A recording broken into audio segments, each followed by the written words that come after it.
মানে জলিজিরা দিত। এখন শুনিতে বাসন টাসন বিভিন্ন ধরনের জিনিস বাইর করে, তো এখন নমান বালানো নেয় কিনা আর তো পয়সা বেচা কেনা করি, মানে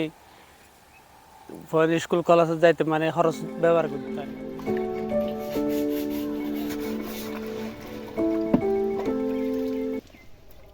এগুলো আমরা প্লাস্টিকের বিকল্প পণ্য হিসেবে তৈরি করার পর থেকে এগুলো ব্যাপক সাড়া পাচ্ছি। বলতে গেলে একদম সুলভ মূল্যেই আমরা বাজারে ছাড়তেছি। যে কেউ নেওয়ার সাধ্যের ভিতরে এই পণ্যগুলো যে কেউ নিতে পারবে।